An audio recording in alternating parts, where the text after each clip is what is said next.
sharing firman malam ini tahun 5781 yang pertama. Ya, karena nanti ada yang kedua. Ya. Nah, tahun P Alef.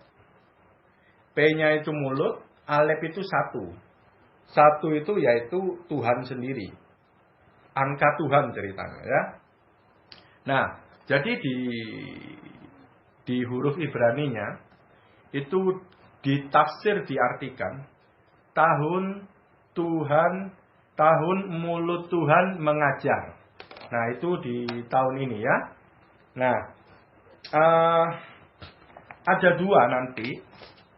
Yang sesi 1 sekarang, nanti ke depannya ada sesi 2. Karena tahun mulut Tuhan mengajar, di bahasa, di tulisan Ibraninya saya kasih, ya.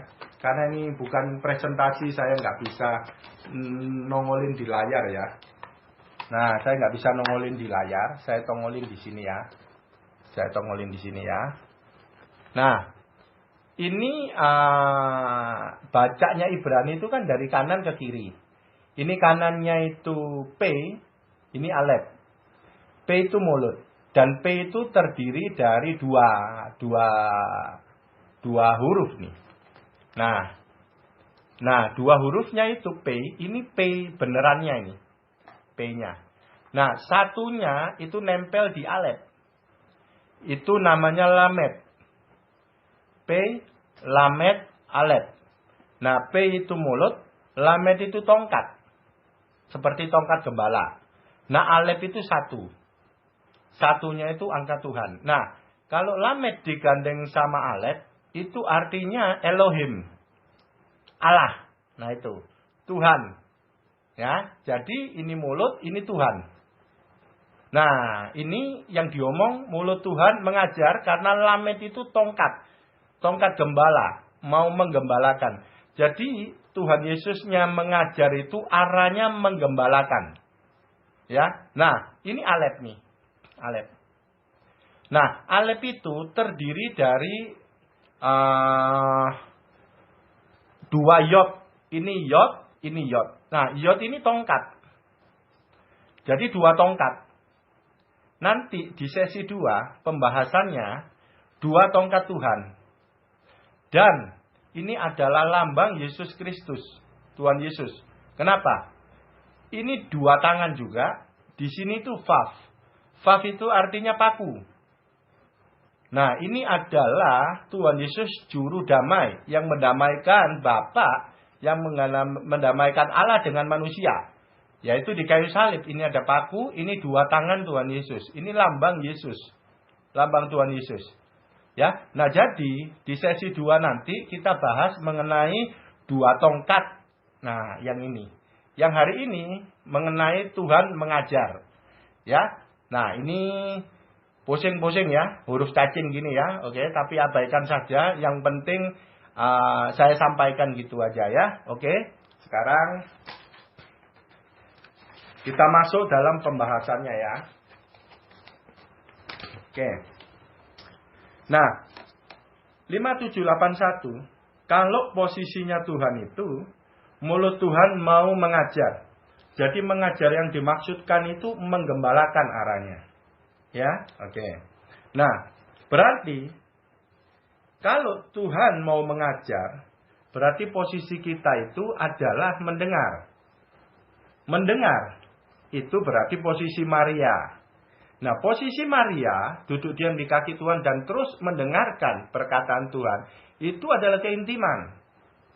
Yang berarti 5781 adalah tahun keintiman. Yang Tuhan mau. Gitu ya. Nah, keintiman itu berarti Tuhan mengajar pakai firman nanti berupa rema-rema. Dan itu adalah benih. Itu adalah Tuhan menabur benih. Nah, benih yang ditabur, yang keluar dari mulut Tuhan, itu adalah firman yang hidup. Nah, hidupnya itu firman, ada rohnya yang namanya Roh Kudus. Roh Kudus yang menghidupkan firman itu. Nah, jadi ketika Tuhan banyak berbicara kepada kita, itu juga yang namanya pencurahan Roh Kudus. Karena kita semua murid-murid anak-anak Tuhan, itu difokuskan pada keintiman, nah di sana Roh Kudus banyak tercurah. Ya, pencurahan Roh Kudus saya setuju. Ya, itu keluar dari mulut Tuhan dan itu juga adalah material iman dan itu kalau gadis bijak beli minyak, barter. Nah, itu. Dan Pak Niko ngomong pencurahan Roh Kudus Pentakosta ketiga, ya. Nah, kalau keintiman kita dengar yang itu material iman berarti akan banyak iman ditambahkan kepada anak-anak Tuhan. Ketika Tuhan berbicara, kita percaya itu jadi iman. Jadi akan bertambah besar ya iman anak-anak Tuhan.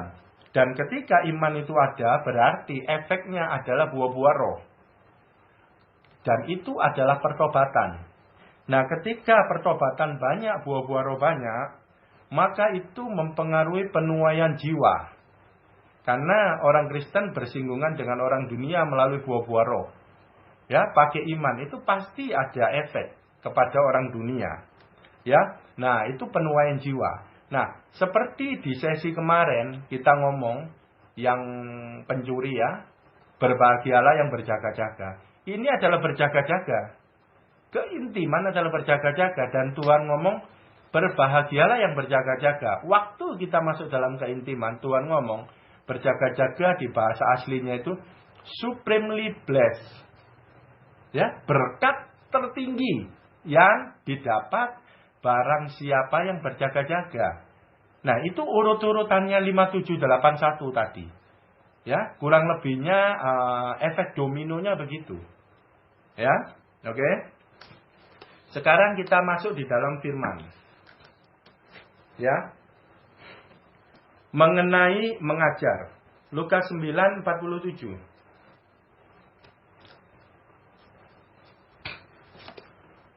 Tiap-tiap hari ia mengajar di dalam bait Allah. Imam-imam kepala dan ahli-ahli Taurat serta orang-orang terkemuka dari bangsa Israel berusaha untuk membinasakan dia. Ya. Terus disambung Matius 9:35. Demikianlah Yesus berkeliling ke semua kota dan desa. Ia mengajar dalam rumah-rumah ibadat dan memberitakan Injil Kerajaan Surga, serta melenyapkan segala penyakit dan kelemahan. Ya, ini waktu Tuhan Yesus jadi manusia inkarnasi, dia adalah 100% manusia, 100% Allah. Jadi waktu Tuhan Yesus jadi anak manusia, dia tidak meninggalkan kealahannya. Allahnya tetap nempel. Makanya dia penuh kuasa. Ya, tapi juga 100% manusia. Itu unik sekali. Nah, Tuhan Yesus waktu inkarnasi jadi manusia, itu aja kerjaannya dia setiap hari mengajar. Ya, pelayanannya di usia 30 tahun sampai 33,5 kurang lebih, itu tiap hari dia mengajar. Ya. Dan di backup karena itu pengajaran yang benar, dihidupkan oleh Roh Kudus, di backup yaitu melenyapkan segala penyakit dan kelemahan. Kenapa? Karena ada firman yang diberitakan yang dari Tuhan. Ketika itu disampaikan, itu peneguhan-peneguhan. Firman itu pasti terjadi. Ya, segala penyakit dan kelemahan itu banyak kesembuhan di sana. Dan kita udah tahu jadi Tuhan Yesus waktu inkarnasi jadi manusia, pertama adalah sebagai juru selamat. Ya, siapa yang percaya selamat. Nah, itu tugas dia. Yang kedua dia ngajar. Jadi betapa pentingnya. Ini tahun 5781, mulut Tuhan mau mengajar. Itu Tuhan sendiri maunya direct. Jadi tidak ngandelin orang-orang khotbah dengerin walaupun boleh. Melalui pendengaran, melalui YouTube, sharing komsel, dan RA lain-lain, itu adalah media saja. Tapi toh nantinya di dalam hati kita, Tuhan yang berbicara. Ya, itu yang Tuhan maksudkan. Ya, mau membaca, mau mendengarkan khotbah, tetap nanti Tuhan yang berbicara. Bukan manusia. Ya, manusia medianya aja. Nah, itu yang Tuhan mau. Kita sekarang meeting RA ini, itu kita sedang duduk diam. kita sedang di posisi Maria. Ya, ini. Tetapi tidak cukup. Tuhan nggak mau seminggu sekali tok. 1 jam, 2 jam begini. Tuhan mau setiap hari bergaul intim. Gitu ya. Nanti kita bahas selanjutnya ya. Oke. Mazmur 40 ayat 7 dan 8. Jadi sekarang kita fokus kepada pengajaran Tuhan. Di posisi Maria kenapa begitu penting gitu ya. Nah, kita bahas ayat-ayat pendukungnya. Jadi biar kita lebih ngerti gitu ya. Mazmur 40 7 dan 8. 7. Engkau tidak berkenan kepada korban sembelihan dan korban sajian. Tetapi engkau telah membuka telingaku. Korban bakaran dan korban penghapus dosa tidak engkau tuntut. 8. Lalu aku berkata, sungguh aku datang dalam gulungan kitab. Ada tertulis tentang aku. Ya, oke. Kita bahas ini. Jadi, Mazmur Daud katakan di ayat 7. Tuhan itu tidak senang dengan korban sembelihan, korban sajian. Ini berbicara perjanjian lama. Korban sembelihan, korban sajian, korban penghapus dosa. Seperti yang sesi lalu sudah dijelaskan. Itu bukan targetnya, nyembelih kambing apa. Kan Tuhan tidak makan dagingnya gitu ya. Nah, kalau di dalam versi perjanjian baru, yaitu korban persembahan. Ya, apapun sebenarnya yang kita lakukan, ya, itu tidak cukup. Dan itu tidak berkenan buat Tuhan. Tuhan tidak mau itu. Gitu loh. Yang intinya bukan itu yang Tuhan maui. Bukan persembahan yang seperti itu yang Tuhan maui gitu ya. Nah, ini kuncinya Tuhan membuka telingaku. Jadi bukan kita yang peka terhadap Tuhan. Tetapi Tuhan yang terlebih dahulu membuka telinga kita. Baru kita bisa mendengar. Otomatis Tuhan menyesuaikan kepekaan dari telinga kita, kesensitifan dari telinga kita. Bukan kita menyesuaikan kekudusannya Tuhan biar dengar Tuhan. Itu nggak bakal nyampe. Ya, jadi Tuhan membuka kepada siapa Dia mau membuka telinganya.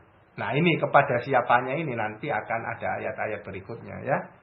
Nah, yang jelas kalau Tuhan mau membuka telinga, berarti Tuhan mau ngajar kepada kita. Ya, dan ini yang berkenan bukan korban. Bukan apapun yang kau lakukan pelayanan dan lain-lain itu nomor keberapa. Nomor satunya yaitu kita dengar pengajaran dari Tuhan. Ya. Ayat 8. Lalu aku berkata, sungguh aku datang dalam gulungan kitab, ada tertulis tentang aku. Nah teman-teman di Alkitab, ini akunya ini huruf kecil. A-nya. Nah, sekarang kita lihat perkataannya. Aku datang dalam gulungan kitab, ada tertulis tentang aku. Ini pasti kitab Taurat. Yang sekarang jadi kita Alkitab berupa buku bukan gulungan. Nah sekarang akunya huruf kecil. Bukan huruf besar. Kalau huruf besar kan kita tahu itu Tuhan. Nah ini akunya huruf kecil. Ya toh? Aneh kan? Nah sekarang kita lihat bahasa Inggrisnya. Then said I. I-nya itu Tuhan karena dia huruf besar. Lo, I come. I-nya huruf besar. I come. In the volume of the book, it is written of me. Nah, di King James ditulis I, saya huruf besar.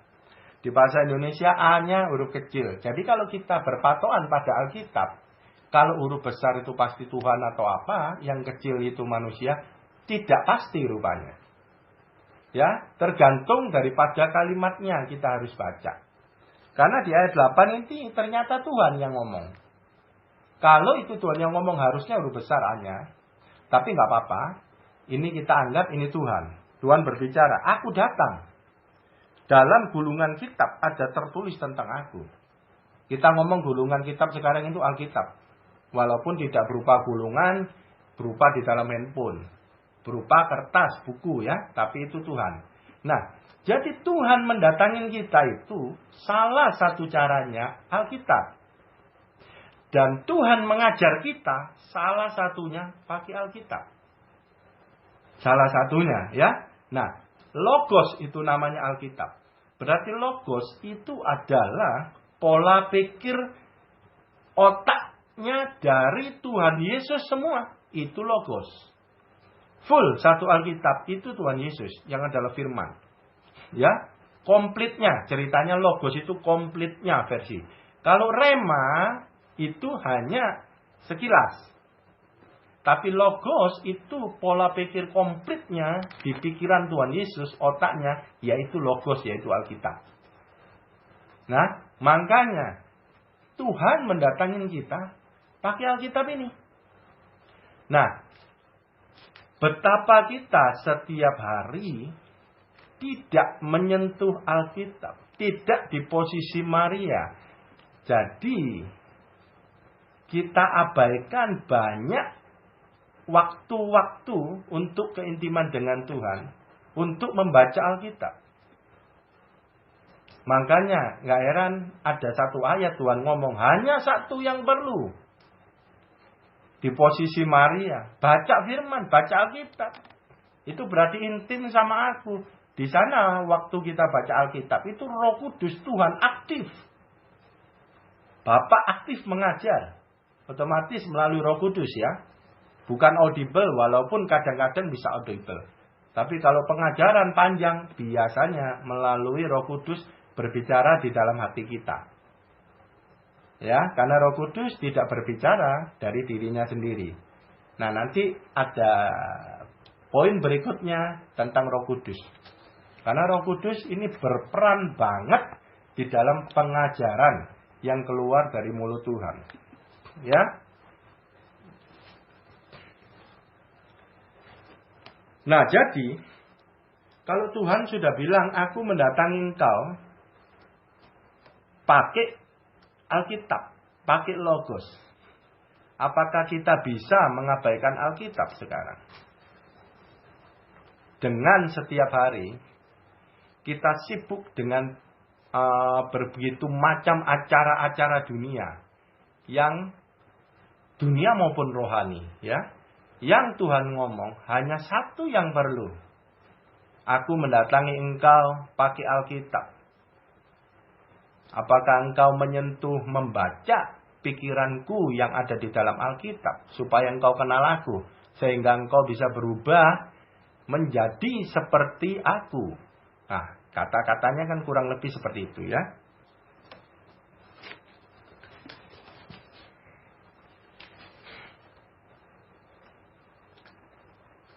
Kalau kayak gini udah jelas. Persembahan sama keintiman tinggi mana? Lebih penting mana? Kalau kita belum lewat keintiman, kalau kita melakukan persembahan, itu tidak berkenan. Karena persembahan kita dianggap itu jahat di mata Tuhan. Karena itu adalah kehendak kita. Kalau lewat keintiman, kita sudah mengenal Tuhan, maka persembahannya itu kita pakai iman. Dan iman adalah yang dilakukan semua pakai iman itu berkenan. Semua yang dilakukan baik menurut manusia, tapi tidak ada iman, tidak melalui iman, itu tidak berkenan buat Tuhan. Di mata manusia bisa itu perbuatan baik, tapi di mata Tuhan itu perbuatan kejahatan. Pengkhotbah 4 ayat 17. Jagalah langkahmu kalau engkau berjalan ke rumah Allah, menghampiri untuk mendengar adalah lebih baik daripada mempersembahkan korban yang dilakukan oleh orang-orang bodoh. Karena mereka tidak tahu bahwa mereka berbuat jahat. Ini Agus pernah ngomong ini ayat ini. Jadi begini. Mendengar lebih baik daripada mempersembahkan korban. Jadi kalau orang Kristen belum lewat posisi Maria, belum mendengarkan suara Tuhan, tetapi dia aktif mempersembahkan korban, dan di mata Tuhan itu adalah berbuat jahat. Dan orang yang tidak melalui posisi Maria, hanya satu yang perlu Tuhan ngomong. Di sini ditulis, orang itu walaupun mempersembahkan korban yang dilakukan oleh orang-orang bodoh. Jadi di mata Tuhan, kalau tidak di posisi Maria, belum melewati itu, apapun yang kita lakukan sepertinya rohani, Tuhan ngomong orang-orang bodoh. Ya, kenapa bodoh? Karena tidak tahu kehendak Tuhan. Kenapa? Karena tidak di posisi Maria. Karena dia melakukan di luar iman. Begitu ya. Dan orang yang sepertinya rohani mempersembahkan korban, tapi dia malas dan tidak mau di posisi Maria. Tuhan ngomong di ayat B-nya, karena mereka tidak tahu bahwa mereka berbuat jahat. Berbuat jahat dari mana? Persembahan korbannya itu di mata Tuhan jahat. Di mata manusia baik. Kenapa? Karena orang yang melakukan itu ngomong mereka tidak tahu. Mereka ini orang rohaniawan. Mempersembahkan korban. Ada mungkin dia taat dengan aturan-aturan yang liturgi begitu. Ya. Dan ini Tuhan ngomong berbuat jahat. Ini yang bahaya. Jadi dikiranya dia selamat, dikiranya dia diangkat, tapi tiba-tiba waktu pengangkatan ternyata dia didapati di mata Tuhan itu berbuat jahat dan tidak diangkat.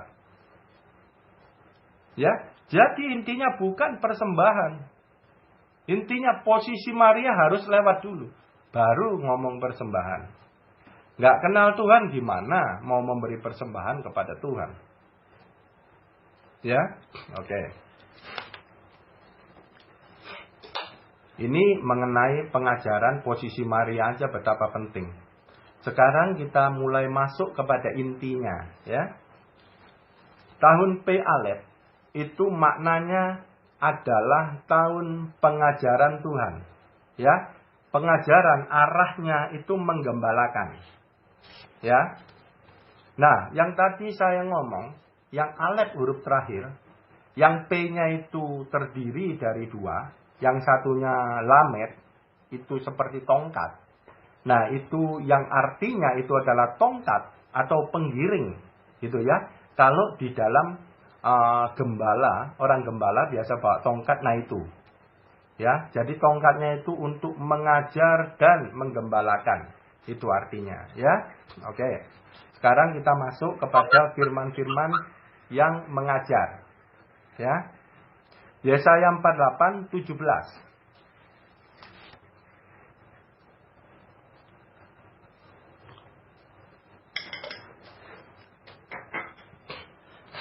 Yesaya 48:17 sampai 19. 17 dulu. Beginilah firman Tuhan. Penebusmu yang maha kudus Allah Israel. Akulah Tuhan Allahmu. Akulah Tuhan Allahmu yang mengajar. Ini di bahasa aslinya Lamed tulisannya. Persis seperti tadi. Yang mengajar engkau tentang apa yang memberi faedah. Yang menuntut engkau di jalan yang harus kau tempuh. Oke, ini ayat 17. Nanti sampai 19 kita belajar 17. Akulah Tuhan Allahmu yang mengajar engkau. Ini mengajar. Tahun ini ya, dia mengajar. Engkau tentang apa yang memberi faedah. Memberi faedah. Ini bahasa Indonesia. Saya lihat di bahasa Inggris maupun bahasa aslinya, itu bukan faedah, tapi profit. Teman-teman pilih mana? Pilih faedah apa profit? Kalau faedah gini, kalau profit gini. Pilih mana? Faedah apa profit? Profit begini, faedah begini. Pilih mana? Profit apa faedah? Apa nggak denger nih? Nggak ada yang nunjuk tangannya. Oh, kebalik ya, sorry. Profit itu jempol, telunjuk itu faedah. Ayo pilih mana? Faedah. Terus, yang lainnya pilih profit apa faedah? Faedah. Ferdi, pilih faedah apa profit? Faedah. Jimmy Licu sama Widya nggak kelihatan. Faedah. Oke. Faedah semua, hebat banget. Nggak ada yang mau profit ya. Nggak ada yang mau profit nih, beneran nih. Serius nih, rohani banget nih ya.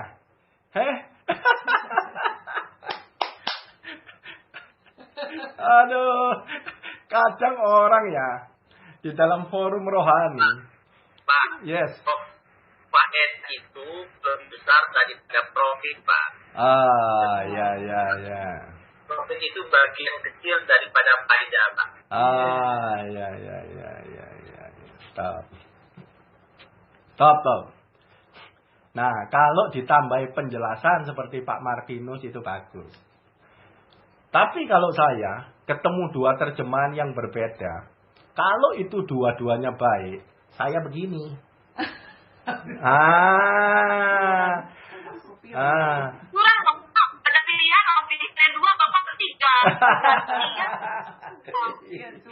Namanya kan mancing. Pembicara yang berkuasa.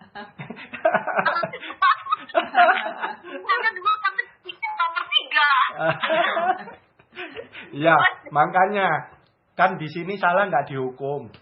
Jadi boleh ada ide pilihan lain boleh, gitu. Tidak usah jaim gitu loh, ya. Oke. Nah, jadi faedah dan profit itu saya suka. Tetapi bahasa Inggris dan aslinya profit. Ayo, kamu mau terjemahin apa terserah. Tapi bahasa aslinya profit. Miss in translation. Inggris itu sudah diterjemahkan, Pak. Kalau mau ya Ibraninya, Pak. Ya, Inggrisnya saya sudah cek dengan Ibraninya. Sama, Inggrisnya itu profit karena Ibraninya profit. Jadi Indonesianya saja yang faedah. Begitu. Nah, gitu ya, tapi bebas, ya. Nah, kalau sekarang keputusannya diperbaiki begini boleh, biar dicatat sama Tuhan ya. Oke. Yang jelas ya, faedah dan profit itu berjalan bersamaan dan di dua area. Rohani dan jasmani. Benar ya? Rohani dan jasmani. Begini. Oke. Yang menuntun engkau di jalan yang harus ditempuh. Ya. Menuntun. Nah, itulah menggembalakan. Mengajar. Kalau enggak digembalakan melalui pengajaran, itu enggak bisa. Ya kan? Menuntun. Nah, ini ada satu kata dikatakan harus kau tempuh. Bisa nego enggak? Bisa nego enggak? Nah, enggak bisa nego ya. Harus. Cuman satu jalan. Harus. Ya. Dan itu adalah tongkat Tuhan. Pengajaran Tuhan. Kalau kita tidak mendengar pengajaran Tuhan, kalau kita tidak hidup di posisi Maria keintiman, kita tidak mendengarkan apa yang Tuhan katakan, kita bisa tahu nggak harus tempuh jalan mana? Bisa tahu? Nggak bisa dong. Nah, tetapi berapa persen orang Kristen yang serius di posisi Maria? Karena posisi Maria itu mendengarkan tuntunan Tuhan itu harus. Tidak ada tawar-menawar. Tidak ada tawar-menawar. Kalau Tuhan ngomong harus lewat jalan ini, kita sudah terima. Terus, gampang nggak jalannya? Ya kan? Ada fight nggak? Nah, fight-nya sama siapa? Nah, Pak Martinus hebat. Fight-nya ada dua. Diri sendiri yang terbesar. Yang kedua, roh-roh jahat. Karena roh-roh jahat selalu mendorong jalan lain. Yang kita lebih suka. Cenderung lebih mudah. Cenderung lebih simpel. Cenderung lebih gampang. Yang sekiranya kita pikir ini jalan gampang mulus pasti dari Tuhan. Kita tahu Yusuf jadi Perdana Menteri jalannya tidak mulus. Jadi tidak ada patokan jalan itu mulus atau susah. Di dalam Tuhan tidak ada formulanya.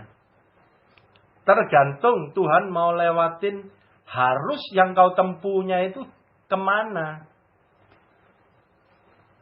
Nggak semuanya susah, nggak semuanya mulus.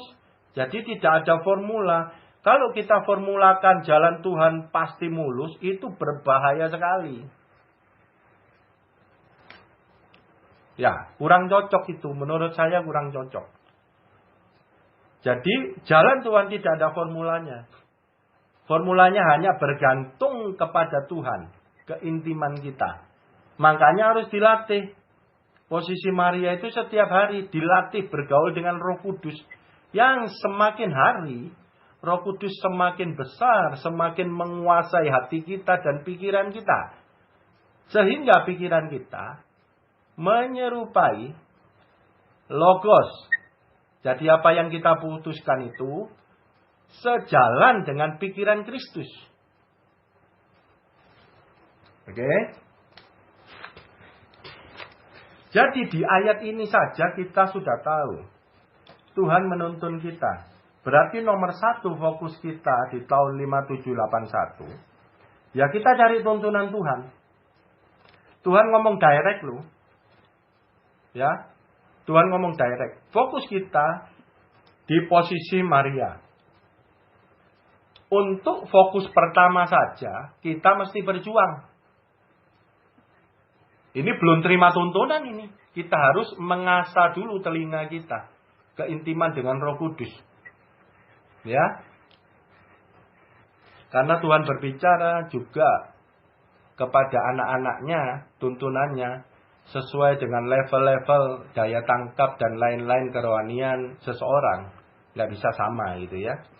Dan banyak aspek lainnya dan tidak bisa sama. Pribadi banget gitu ya. Dan ini juga udah susah. Fokus satu. Nah fokus dua.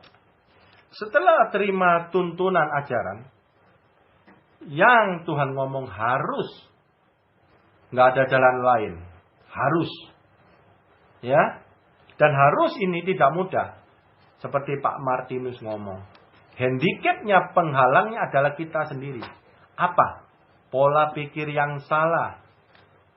Pola pikir yang tersesat. Yang tidak sesuai sama firman. Tapi kita pertahankan. Karena itu adalah jiwa kita yang lama, pakaian lama. Pola pikir lama. Yang kita banget. Yang kita senang. Nah itu yang Tuhan mau congkel ganti. Ini sangat-sangat tidak mudah. Ya. Bahkan kalau dibenturin sama firman kadang-kadang. Menang kita. Firman kalah. Ya. Oke, kita udah tahu jadi ya. Dan roh jahat juga ya. Jangan diremehkan. Dia mendorong. Dia bisa kirim orang. Bisa gini, bisa gitu. Banyak. Licin sekali dia ya. Apalagi kalau kita nggak benar-benar di dalam Tuhan. Itu sangat sulit. Untuk jalan di jalan yang harus ditempuh itu tidak mudah. Ya. Kalau di kerohaniannya itu sampai berdarah-darah gitu ya, bukan di jasmani ya maksudnya ya. Jadi itu sudah hilang keakuannya. Akunya sudah hilang. Ya, yang kita lakukan yaitu yang Tuhan di dalam kita. Nah, itu akhirnya. Sekarang kita lihat ayat 18. Sekiranya engkau memperhatikan perintah-perintahku, maka damai sejahteramu akan seperti sungai yang tidak pernah kering. Dan kebahagiaanmu akan terus berlimpah seperti gelombang-gelombang laut yang tidak pernah berhenti. Oke? Kita persingkat, damai sejahtera dan bahagia yang jadi target Tuhan. Ya. Bukan kelimpahan harta. Ya. Karena kalau kita nggak target damai sejahtera bahagia, targetnya kelimpahan harta, banyak di luaran orang kaya tidak ada damai, tidak ada bahagia. Ya. Target Tuhan damai sejahtera bahagia. Ya. Di bawah itu Tuhan akan tambahkan kekuatan kita mengelola keuangan. Kalau bisa kelimpahan kaya, gak ada masalah. Ya. Karena kita tidak pungkiri. Hidup perlu uang. Ya. Kadang nih ya, kurang uang, sulit untuk bahagia sekarang ya. Sulit untuk damai sejahtera. Walaupun bisa, tapi tidak banyak. Ya, pasti kita gelisah, kita galau. Benar nggak, Chandra?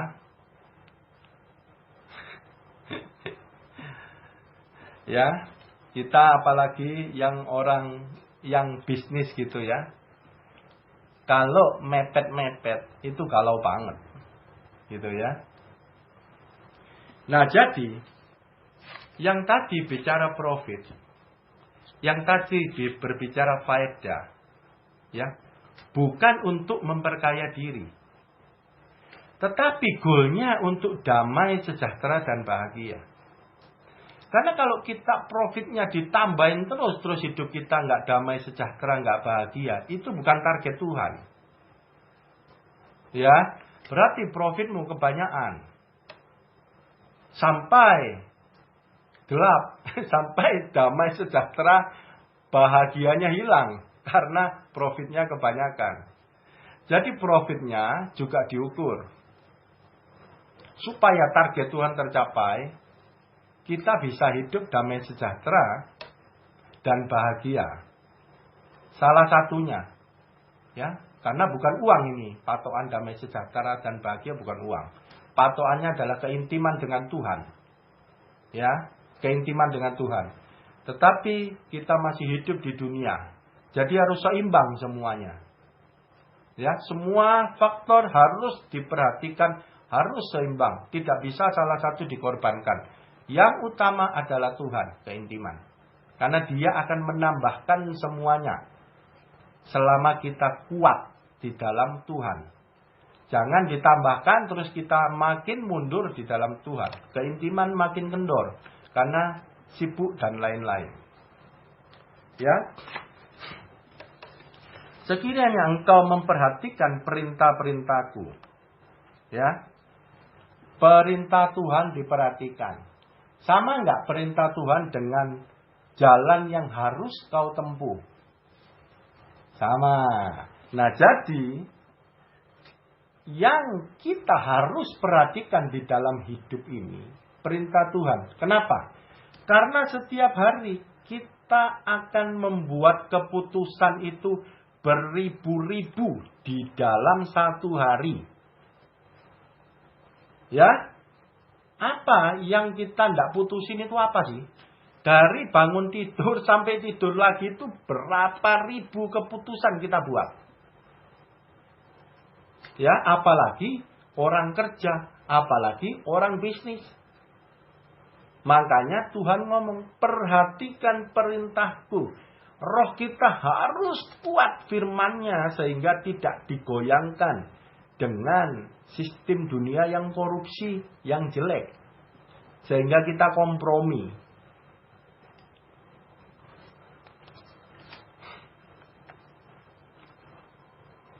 Dan Tuhan bilang, kalau kita perhatikan perintah-perintah di tahun ini, seterusnya, ada damai sejahtera, ada bahagia. Kenapa? Kita tidak melanggar Tuhan. Hidup kita pasti dicukupi dan ke arah kelimpahan. Ya, pasti dicukupi nomor satu. Tapi bukan berhenti hidup jadi orang Kristen itu cuman cukup doang. Harus menanjak ke arah kelimpahan sesuai dengan kekuatan kita mengelola. Gitu ya. Tidak dicukupi satu hari makan 3 kali. Mau gini nggak bisa, mau gitu nggak bisa, cukup sampai mati. Tidak gitu. Cukup ke arah kelimpahan. Dan itu Tuhan takar dengan hati-hati. Targetnya bukan mau cepat kaya. Bukan mau gimana. Targetnya adalah damai, sejahtera, dan bahagia yang Tuhan mau. Yohanes 14 ayat 21 dikatakan gini. Barang siapa memegang perintahku dan melakukannya, dialah yang mengasihi aku. Dan barang siapa mengasihi aku, ia akan dikasihi oleh Bapa-Ku. Dan aku pun akan mengasihi dia. Dan akan menyatakan diriku kepadanya. Yohanes berapa? Yohanes 14 ayat 21. Dikatakan gini. Siapa yang memegang perintahku dan melakukannya. Ini adalah orang di posisi Maria. Kita berbicara. Kalau di luar posisi Maria, udah jangan diomong lagi. Ya, karena dia memegang perintahku berarti dia di dalam keintiman dengan Tuhan yang kuat. Karena dia pegang. Kalau dia pegang berarti dia melakukan. Yang benar di mata Tuhan. Nah ini gak gampang. Tuhan ngomong. Dia akan menyatakan diriku kepadanya. Menyatakan diriku kepadanya itu memperkenalkan. Memberikan pengenalan akan Tuhan. Rema-rema pewahyuan semua datang. Ya, karena dia hidup di dalam keintiman dengan Tuhan. Dan orang ini semakin lama semakin serupa dengan Tuhan. Ada perubahan di dalam karakter, perbuatannya, semuanya. Ini yang diomong mengasihi Tuhan. Nah jadi kalau berdasarkan ayat ini dan tadi itu, kalau kita tidak benar-benar di posisi Maria, bina keintiman dengan Tuhan, itu sulit. Kalau saya ngomong dia itu mengasihi Tuhan, sulit. Karena dia akan menabrak banyak firman. Kalau dia ngomong aku mengasihi Tuhan tapi tidak di posisi Maria, itu sulit. Nah, sulit kalau ngaku dia aku mengasihi Tuhan, aku percaya Tuhan. Saya sulit. Karena dia akan menabrak banyak firman, melanggarnya. Gitu loh. Ya. Walaupun alasannya pasti banyak. Ya. Saya tahu. 19. Maka keturunanmu akan seperti pasir. Dan anak cucumu seperti kersik banyaknya. Nama mereka tidak akan dilenyapkan atau ditiadakan dari hadapanku. Jadi begitu kita hidup di dalam keintiman dengan Tuhan.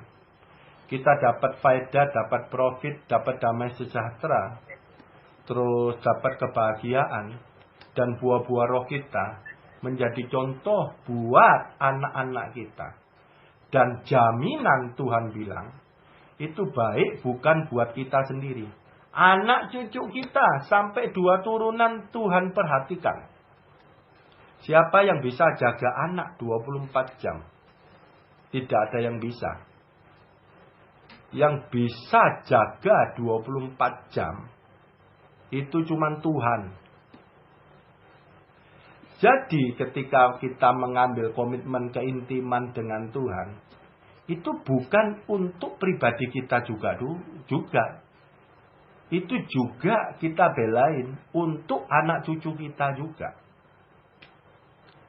Semua orang tidak mau anaknya terlibat hal-hal negatif. Tapi kita tidak bisa 24 jam memantau. Yang sanggup hanya Tuhan. Ya, jadi pegang ini ayat. Ada ayatnya.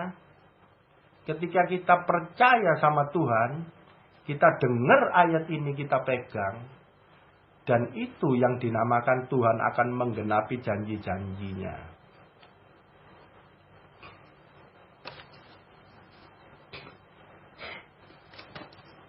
Mazmur 47 ayat 7. Ini penting Mazmur 47 ayat 7. Sebab Allah adalah Raja seluruh bumi. Bermasmurlah dengan nyanyian pengajaran. Nih, saya begitu baca ada nyanyian pengajaran, saya kepengen tahu nih. Artinya apa bahasa aslinya ini ya? Kok ada nyanyian pengajaran ya? Nah, ternyata di bahasa Inggrisnya, nyanyiannya itu memuji Tuhan. Praise. Praise with understanding. Menyanyilah, bermasmurlah, pujilah Tuhan dengan pengertian. Pasti kita mempunyai nyanyian-nyanyian yang dari firman Tuhan. Tapi pastikan yang keluar dari mulut kita itu kita ngerti. Artinya apa? Itu pujian dengan iman. Karena kita ngerti.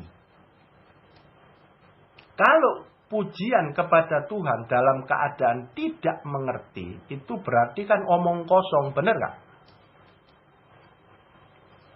Benar ya? Omong kosong berarti kamu tidak ngerti, asal keluar mulut aja. Itu kalau kita aja sama orang yang omong kosong ngerayu kita, memuji kita aja enak dengernya. Kita melakukannya di luar iman. Sangat tidak berkenan. Ini Daud yang ngomong, kalau kamu memuji Tuhan, pastikan yang keluar kata-katanya itu kamu ngerti.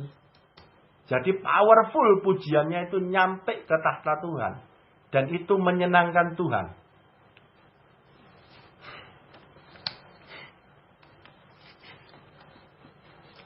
WL setuju ya Bro Jim?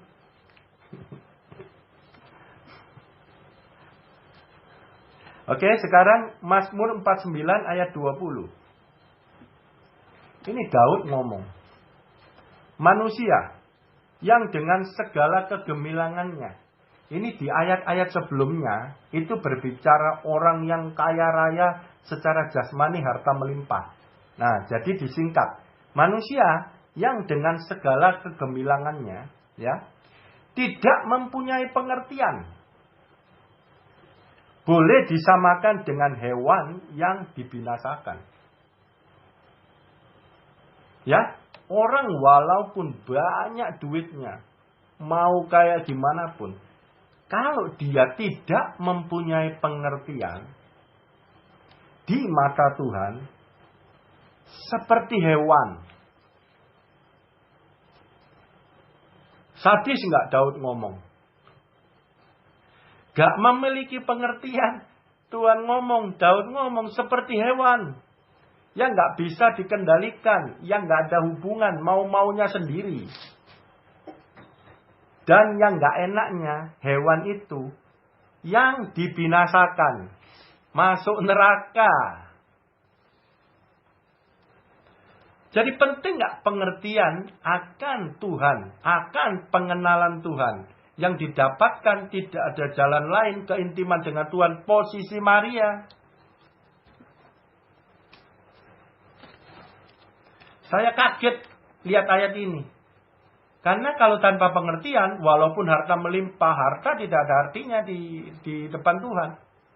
Yang Tuhan lihat tanpa pengertian, seperti hewan. Waduh, nusuk banget ini ngomongan ya. Kasar banget ya ngomongannya ya. Oke, sekarang ini mengenai pengajaran. Ada banyak ayat tapi saya tidak angkat semuanya. Waktunya pasti tidak cukup. Banyak banget ayat tentang pengajaran ya. Ini saya inti-intinya aja. Sekarang mengenai Roh Kudus. Ya. Nah, mulut Tuhan. Mulut adalah ekspresi nafas. Ya. Kalau nafas tarik hembus itu tanpa perkataan. Tetapi kalau dengan perkataan pun tetap ada nafas yang keluar. Tidak ada orang bisa berkata-kata nafasnya nggak keluar, nggak bisa. Ya, waktu ngomong ada nafasnya. Begitu juga Tuhan. Waktu Tuhan berfirman ada nafas yang keluar. Ya, oke. Nafas itulah kalau yang keluar dari mulut Tuhan itu namanya roh. Itu namanya Roh Kudus. Itu namanya Roh Allah sendiri. Ya. Roh bahasa aslinya itu Ibraninya ruah. Bahasa Yunaninya itu pneuma. Yang artinya angin. Ya, kita lihat hebatnya nafasnya Tuhan Roh Kudus. Roh itu di Alkitab dikatakan yang menghidupkan. Tuhan Yesus sebagai manusia mati, terus dia bangkit lagi hidup. Itu yang menghidupkan Roh Kudus. Ya. Kejadian 2 ayat 7.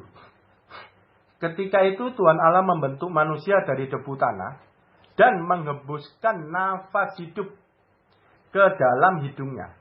Demikianlah manusia itu menjadi makhluk hidup. Nah, Roh Kudus itu yang dikatakan nafas hidup. Karena waktu Tuhan keluar hembusan dari mulutnya, itu tanpa perkataan, berarti tanpa firman, berarti angin saja. Ya, Roh Kudus saja. Ya, Roh Kudus saja, angin saja. Makanya dibilang Roh Kudus itu nafas kehidupan. Tidak ada Roh Kudus adalah kematian. Jadi waktu Adam dan Hawa manusia itu jatuh di dalam dosa, Tuhan ngomong, engkau makan buah terlarang itu, engkau mati. Maksudnya mati Tuhan itu Roh Kudus tidak bisa lagi bersemayam di dalam tubuh. Dia harus keluar karena manusia itu berdosa. Nah itu mati. Gitu ya. Nah makanya ada skenario rancangan Tuhan. Tuhan Yesus jadi manusia. Ditebus dulu. Baru Roh Kudus bisa masuk lagi. Namanya perjanjian baru itu lahir baru. Roh Kudus masuk lagi. Di dalam hati kita bersemayam. Makanya bait Allah perjanjian baru. Yaitu tubuh kita. Bait Allah perjanjian lama. Tidak bisa tubuh kita. Kita belum bayar dosa. Baru berupa bangunan fisik. Itu adalah tipe. Itu adalah perlambang. Yang nantinya digenapi. Ya kayak gitu di perjanjian baru. Cuman bait Allahnya bukan berupa fisik bangunan mati. Tetapi berupa tubuh kita. Nah, karena kita sudah jatuh dalam dosa. Dan Roh Kudus itu nanti yang memimpin. Ke dalam seluruh kebenaran. Dan dia tidak berbicara dari dirinya sendiri. Karena dia angin. Tidak ada warna, tidak ada bentuk. Tapi ada. Gitu ya.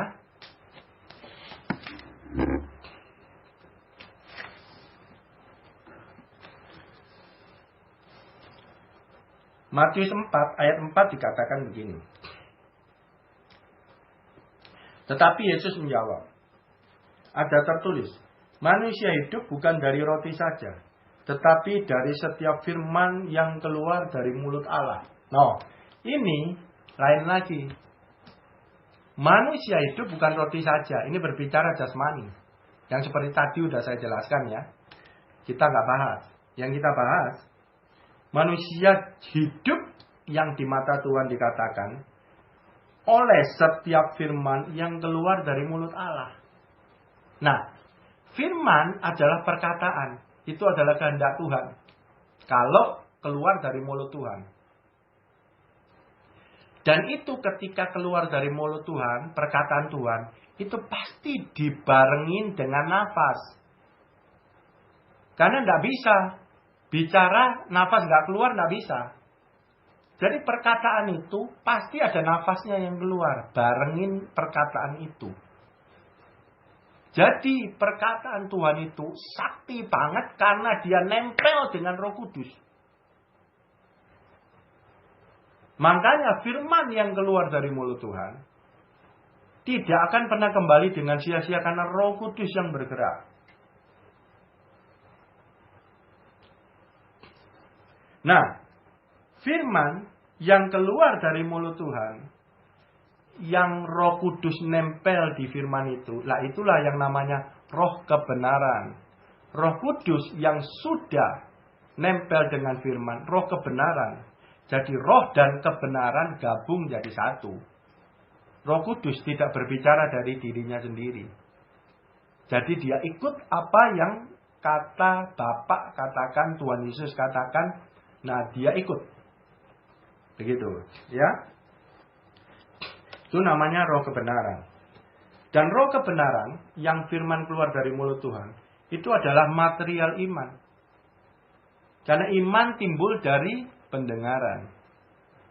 Ibrani 11 ayat 6 firman paling top. Ya, bukan paling top gitu ya. Tetapi tanpa iman tidak mungkin orang berkenan kepada Allah. Ini pegang teman-teman. Pegang. Seperti tadi. Tanpa iman gak berkenan. Tidak melalui posisi Maria. Tidak kita mendengar perkataan Tuhan yang adalah material daripada iman. Mau mempersembahkan yang menurut manusia baik, apapun, mau duit kasih, apapun gini gitu, tidak berkenan. Bahkan Tuhan ngomong, mereka nggak tahu bahwa mereka itu berbuat jahat. Bahkan persembahan yang di mata manusia itu baik, di mata Tuhan itu jahat kalau tanpa iman.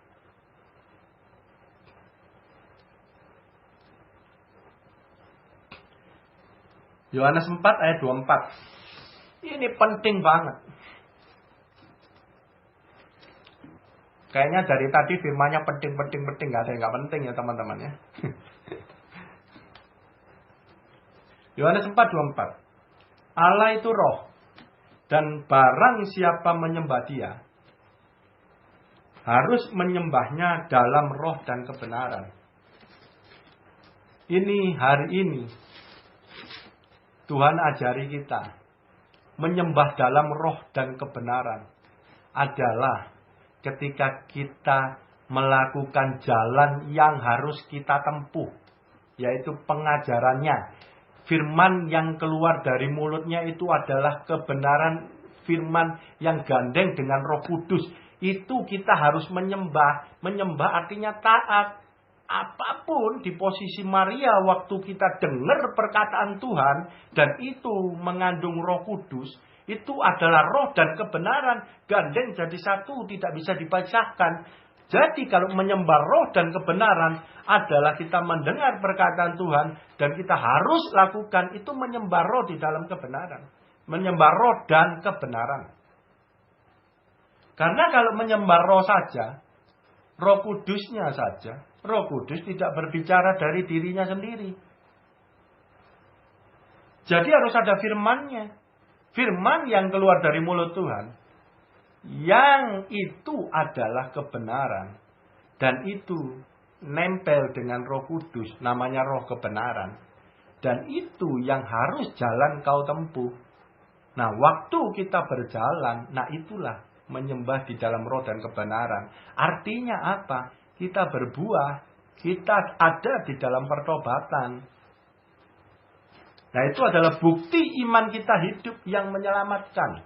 Tanpa buah roh, iman tanpa perbuatan, iman itu mati tidak menyelamatkan.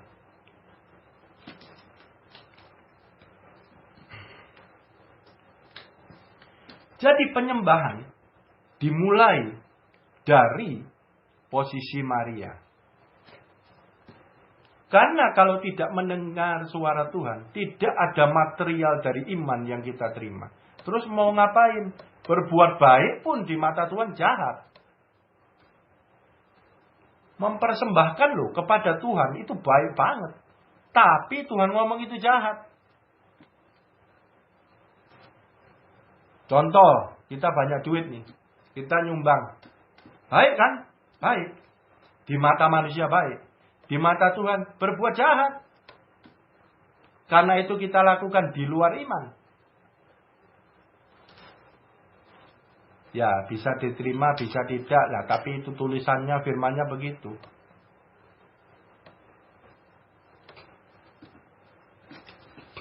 Matius 7:21 dikatakan begini.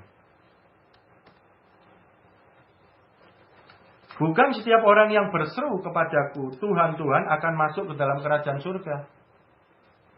Melainkan dia yang melakukan kehendak Bapakku yang di surga. Kehendak Bapakku. Kalau kehendak itu adalah keluar dari mulut Tuhan. Itu yang kita lakukan. Jadi melakukan kehendak Tuhan, itu adalah syarat masuk surga setelah menerima Tuhan Yesus.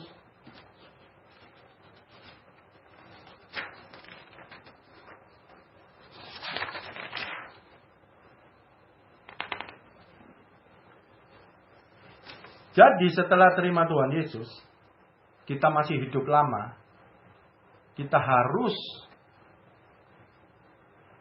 pegang tiket itu, yaitu apa? Melakukan kehendak Bapakku. Kalau nggak dengar perkataan Tuhan, dengar nggak kehendak Tuhan? Nggak dengar.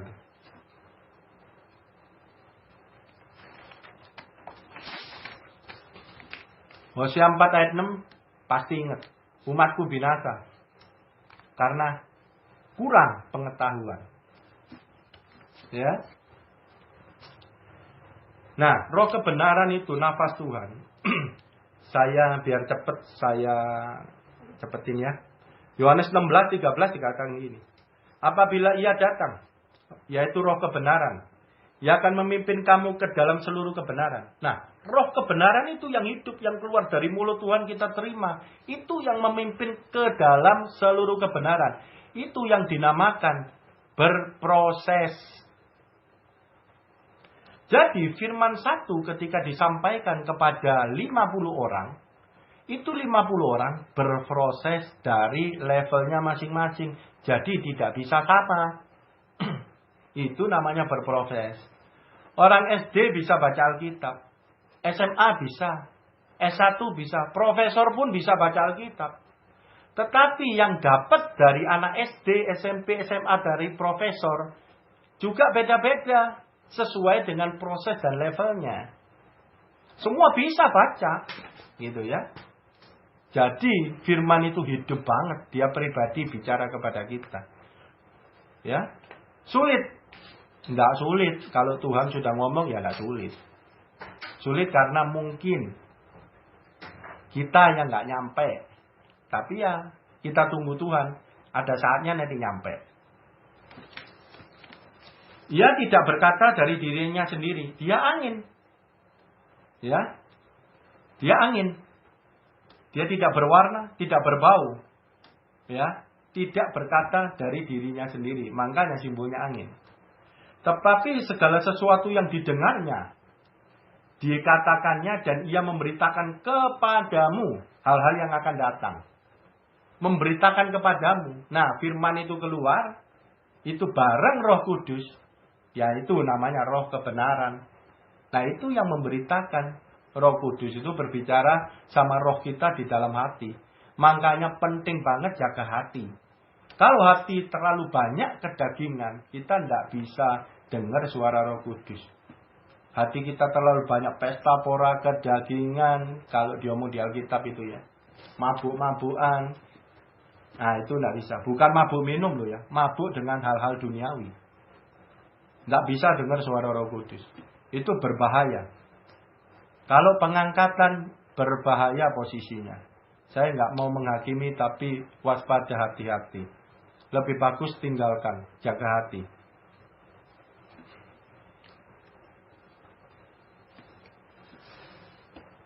Yesaya 55 ayat 11. Demikianlah firmanku yang keluar dari mulutku. Ia tidak akan kembali kepadaku dengan sia-sia. Tetapi ia akan melaksanakan apa yang ku kehendaki. Dan akan berhasil dalam apa yang kusuruhkan kepadanya. Oke, ini ayat dalam banget teman-teman. Ini ayat dalam banget. Perhatiin ya. Perhatikan. Firmanku yang keluar dari mulutku. Berarti ini sudah firman plus Roh Kudus. Ini adalah roh kebenaran. Tangkap ini ya. Yang sudah keluar dari mulut Tuhan. Ia tidak akan kembali kepadaku dengan sia-sia. Saya ngomong bukan kembali kepadaku dengan sia-sia. Bukan. Tuhan ngomong iya. Iya itu artinya apa? Pribadi. Berarti firman yang keluar dari mulut Tuhan itu sudah menjadi satu pribadi. Yaitu Roh Kudus. Yaitu roh kebenaran. Dan Roh Kudus cuman bergerak menuntaskan tugasnya dari apa yang keluar dari mulut Tuhan. Makanya dikatakan iya, dia pribadi. Jadi kalau Tuhan ngomong, itu yang keluar itu pribadi. Yaitu roh kebenaran. Tetapi ia akan melaksanakan apa yang ku kehendaki. Tuhan ngomong lagi. Ia akan melaksanakan. Pribadi bukan? Pribadi. Dan akan berhasil dalam apa yang kusuruhkan kepadanya. Kalau Tuhan, penguasa alam semesta ngomong berhasil. Berarti kuasanya diberikan nggak sama Roh Kudus? Diberikan nggak diberikan? Itu Roh Kudus adalah Allah juga. Roh Allah sendiri.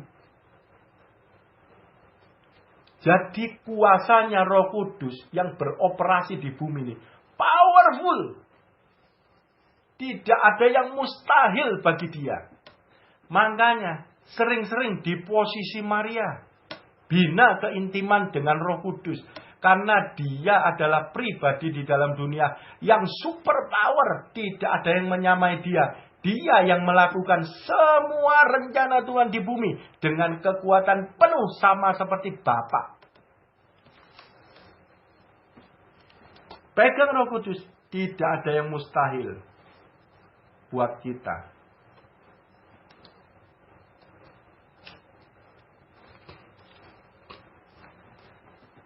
Ini mengenai Roh Kudus. Sudah lebih jelas. Sekarang Mazmur 32 ayat 8 ya. Udah mau selesai. Mazmur 32 ayat 8. Aku hendak mengajar dan menunjukkan kepadamu jalan yang harus kau tempuh. Ngomong lagi. Harus kau tempuh. Jadi semua perkataan Tuhan itu harus kau tempuh. Tuhan ngomong lagi. Harus kau tempuh. Gak ada yang namanya negosiasi terhadap perintah Tuhan. Gak ada. Aku hendak memberi nasihat. Mataku tertuju kepadamu. Pengajaran, nasihat, sama. Ya. Janganlah seperti kuda atau bagal. Yang tidak berakal. Gak ada akal, gak ada pengertian. Seperti hewan. Nah itu. Yang kegarangannya harus dikendalikan dengan tali les atau kekang. Kalau tidak, ia tidak akan mendekati engkau. Nih, teman-teman perhatikan ya. Kita ini masuk golongan orang bebal.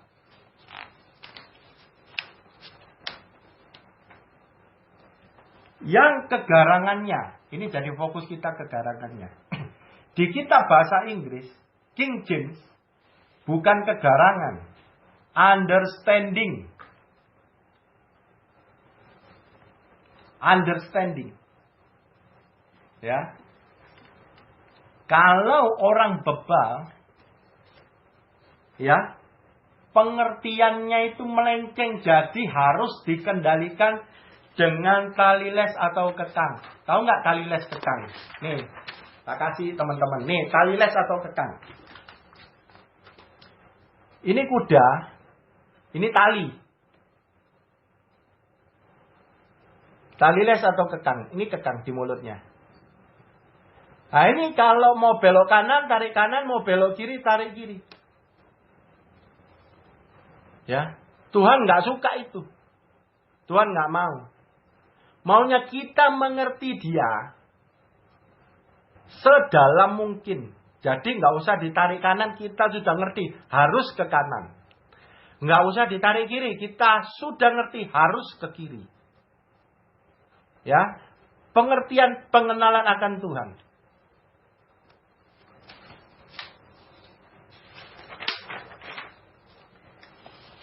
Dan Tuhan ngomong, kalau nggak dikendalikan ini orang yang bebal, ia tidak akan mendekat kepadamu.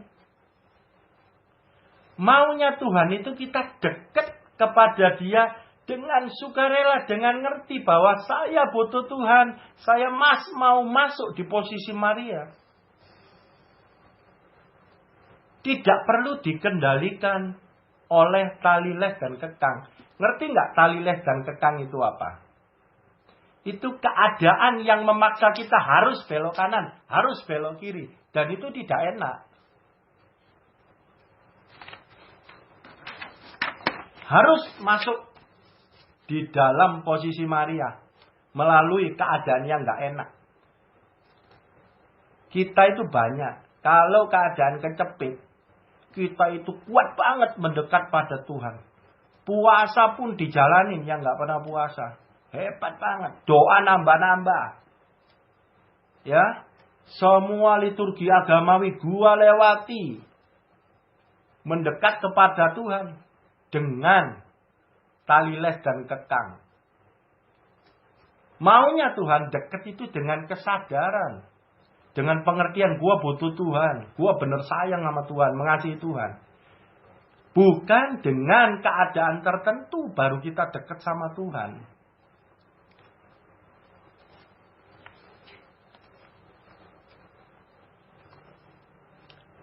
Keintiman itu musuhnya cuma satu. Yang palsu. Teman-teman, keintiman yang asli dan keintiman yang palsu. Keintiman yang asli itu adalah suami istri. Saling mengasihi. Ya, keintiman yang palsu di wahyu terakhir satu ayat saja yang Tuhan buka iblis sebagai pelacur besar. Pelacur itu hanya mau intim kalau ada duitnya. Sudah terima duitnya kabur. Setuju?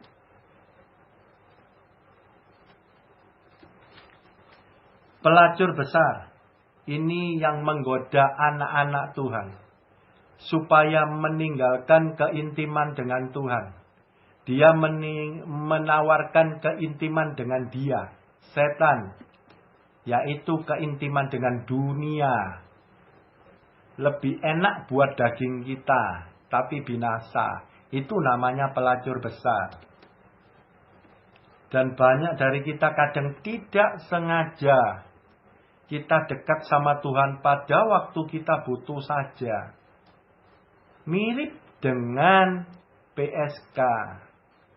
Waktu berkat itu sudah datang dan sudah dapat, dia akan meninggalkan keintiman itu.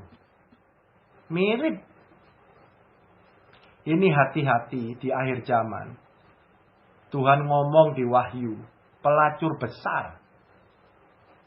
Sebelumnya Tuhan tidak ngomong setan itu pelacur besar. Oke? 2 Timotius 3 ayat 16. 2 ayat lagi selesai ya.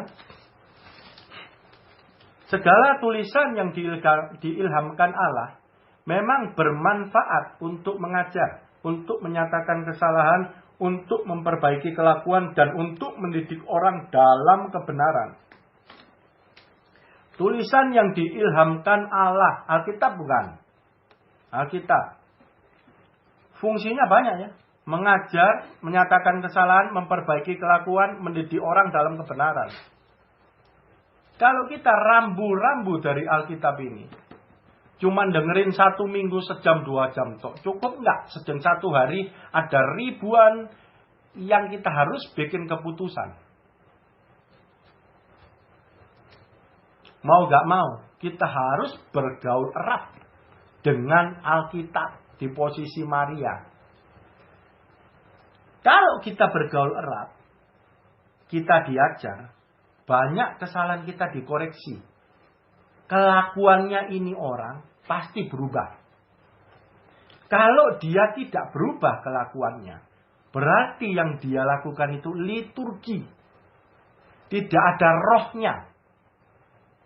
Kalau ada rohnya, itu Roh Kudus, Tuhan ngomong, pasti berhasil, tidak akan ada kembali dengan sia-sia. Tuhan nabur benih, pasti berhasil, berbuah maksudnya. Untuk memuliakan nama Tuhan, tidak kembali dengan sia-sia.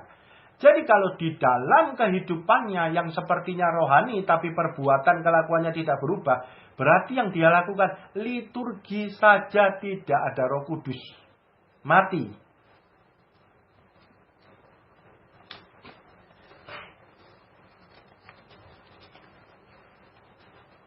Ini ayat penubuhan. Harus ada Roh Kudus, baru kita bisa hidup.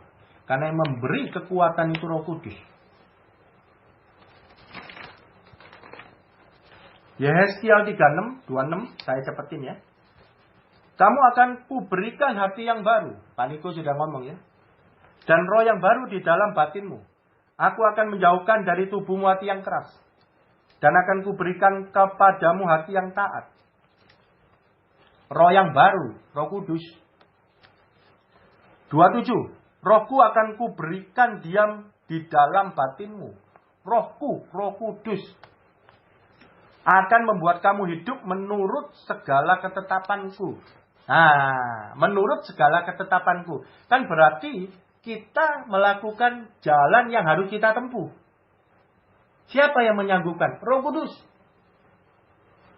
Makanya kalau tidak ada Roh Kudus, kalau keintimannya tidak benar, itu tidak ada berubah itu orang. Tapi kalau dia keintimannya benar, ada Roh Kudusnya, pasti berubah. Kalau nggak berubah yang dia lakukan liturgi. Liturgi adalah kamu memegang pelita tapi mati pelitanya tanpa minyak. Dan minyak itu adalah Roh Kudus. Karena firman itu bukan jadi terang jalannya. Tapi bukan punya-punyaan doang.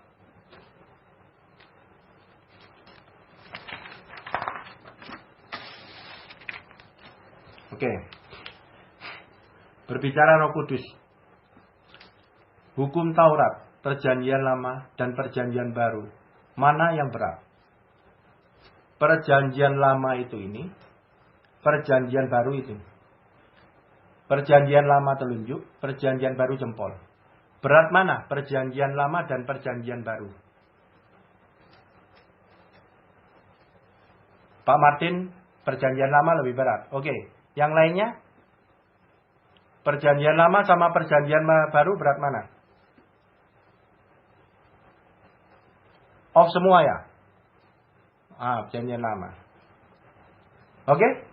Oke, tak lewatin ya. Yang nggak jawab, oke dengerin. Perjanjian Lama, Taurat 10 perintah Allah. Kalau melakukan baru berdosa. Benar ya? Kalau melakukan baru berdosa. Benar ya? Kalau benar jempol diangkat ya.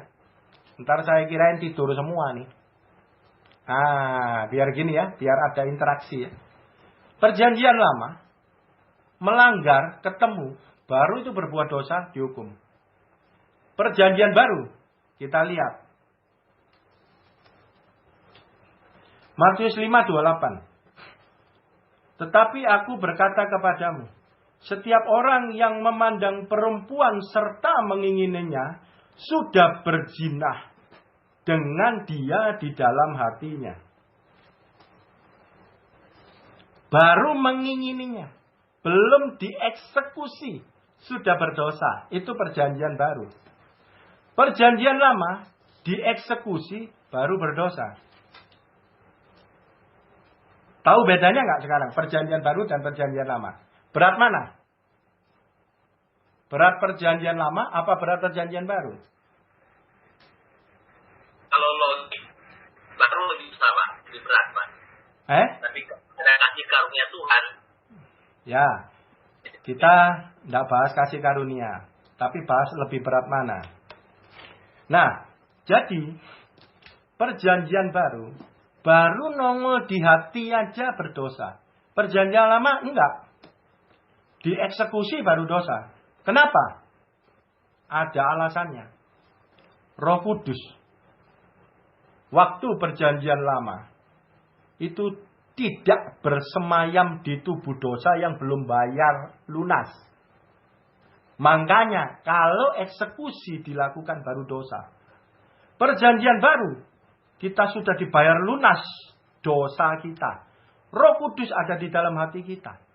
Jadi waktu kita mengingininya di dalam hati, itu Roh Kudus tidak tinggal diam. Roh Kudus pasti ngomong jangan. Tetapi kalau orang itu terus mengentertain dan menikmati di pikirannya, itu sudah berdosa. Kenapa? Karena sudah menolak suara Roh Kudus.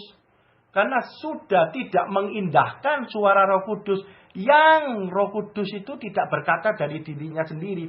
Dari Tuhan Yesus di atas sudah ngomong, jangan. Tapi kita terabas sampai kita entertain di otak. Dosa walaupun belum dilakukan. Karena kita mengabaikan perkataan Tuhan. Setuju?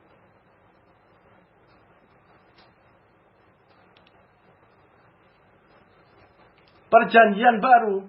Tidak ada jalan lain. Intim dengan Roh Kudus. Kalau kita mengabaikan terus kita mengentertain di otak. Itu sudah dosa. Itu sudah mengabaikan perkataan Roh Kudus. Roh Kudus yang menginsafkan dunia. Jangan dikirain kita mau berbuat dosa, mau mengentertain di pikiran kita, dia diem.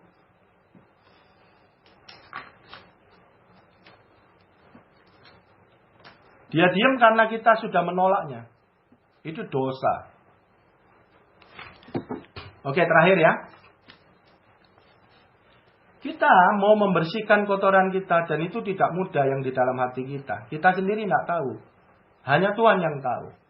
Dan mana dulu yang mau dibersihkan hanya Tuhan yang tahu. Tidak bisa total dibersihkan, mati kita. Tidak kuat. Ayat terakhir. Yeremia 48, 11, 12 ya.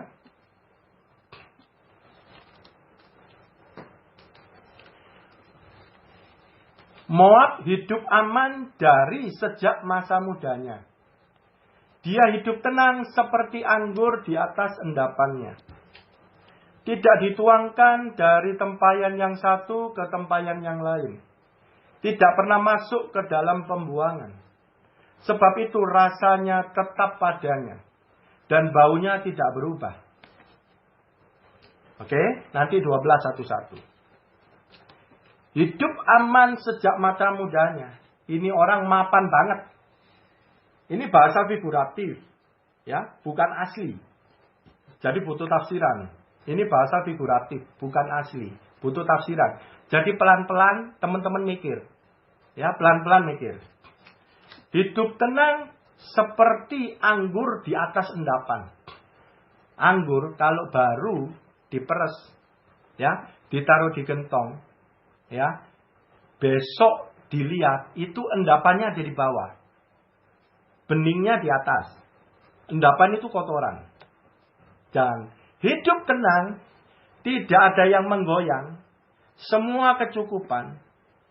Hidup tenang, tidak ada yang goyang, mapan banget, kotorannya di dalam, terlindungi bagian atas yang bening.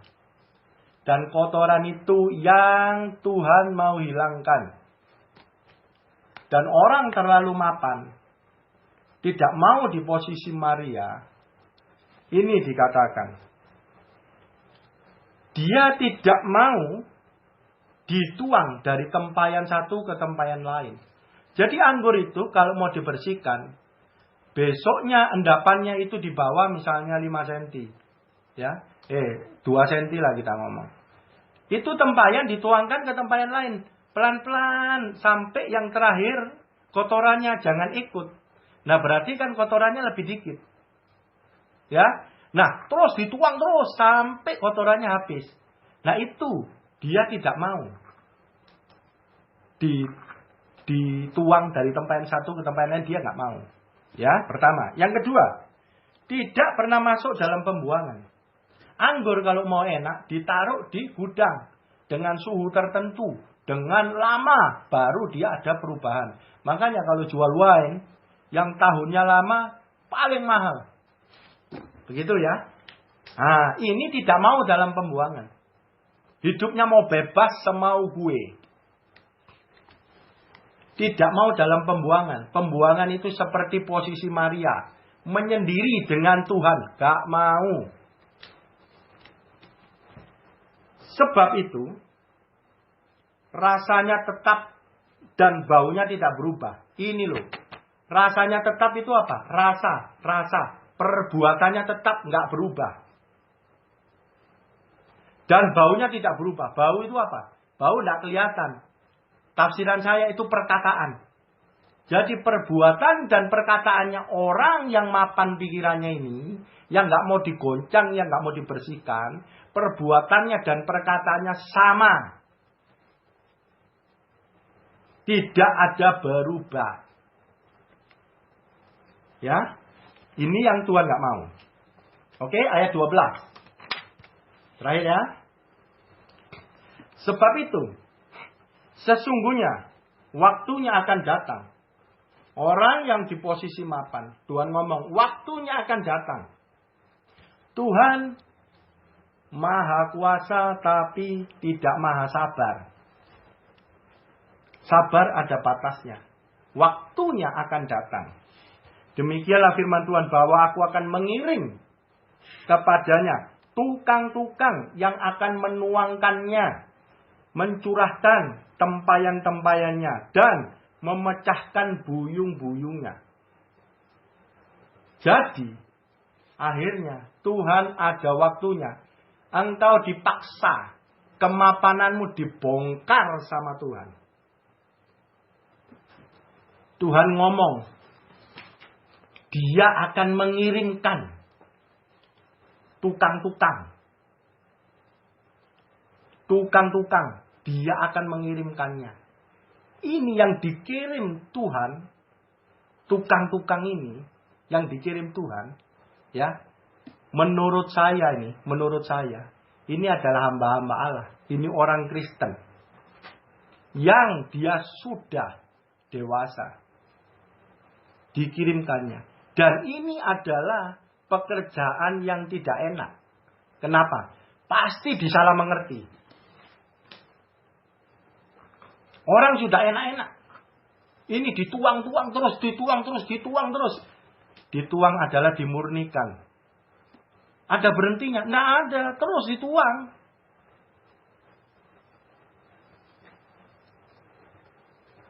Dan buyung-buyungnya dipecahkan. Nggak enak.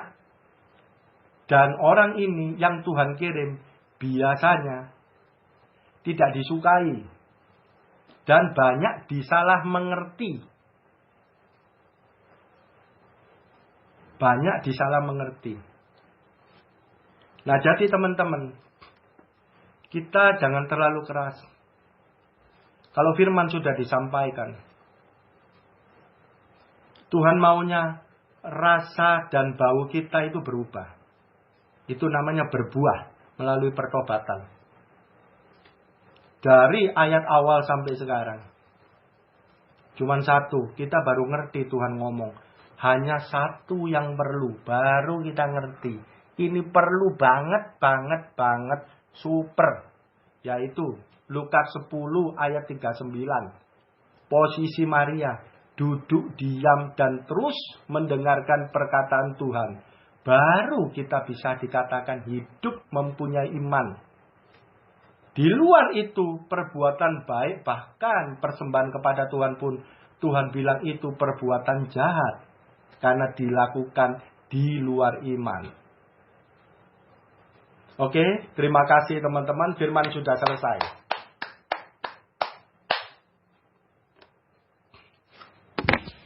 Oke, moodnya dibuka.